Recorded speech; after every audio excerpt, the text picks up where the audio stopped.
The rest of this video will provide some examples for common points of confusion. The proper way to play flowers is to show as many as you have, draw that many from the deck, and discard only one. Now this also counts for your draw. The torch may be confusing because it has two options. The first makes every other player discard 2 cards, and if any player mirrors it, you instead discard. The second option is to make one player discard down to 2 cards. You must state the chosen option when you play each torch because the same effect is kept if it's mirrored.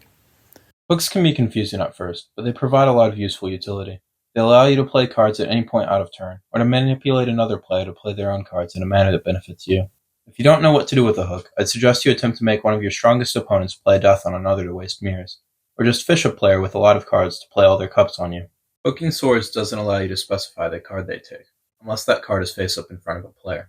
If a player would be hooked into drawing a face up snake, or otherwise high odds of a snake, they may of course mirror their own swords back to themselves. When yourself or an ally clones a hook, you're essentially getting another copy of it. You may change the target, you may change the card that's being fished for, and you may also change the stipulations on how that card is played. Extra note on clones, they may be played on other players' ruins and judgments to create another occurrence you control. In the case of judgment, a clone alters the effects of the first by allowing you to choose the new hand size. If you run out of cards but you can still draw, or have eliminated another player for an immediate kill turn draw, you remain alive in the moment. However, future kill turns set for after the present turn can't save you.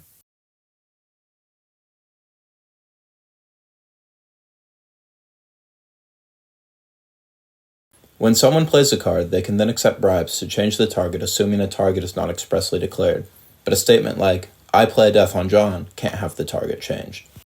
Here's an example of swords against multiple players and how to handle complications. With each of these hands representing a player, Jeff declares an intent to play 4 swords, and Geraldo loans 2 more in exchange for safety. He decides to split the swords up, and some mirrors are played. Jeff would first take 2 cards from Lana and 1 card from Sarah, because that's the result of the swords that weren't mirrored. These takes are set aside, while Lana and Sarah take their mirrored card thefts, first from the remaining cards in Jeff's hand, and then because 1 sword remains, someone takes the card Jeff would draw for his turn. If this too is exhausted, any remaining mirrored swords would take back from the cards Jeff took. In an actual game, everything here would of course just be played into the discard, but it's helpful if you want to lay things out. There are a handful of win conditions, or near guaranteed victories, that can be achieved.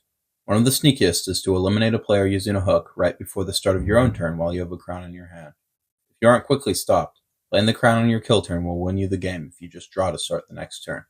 Like anything, this can be countered, but I'll leave the rest of strategy to you. Good luck.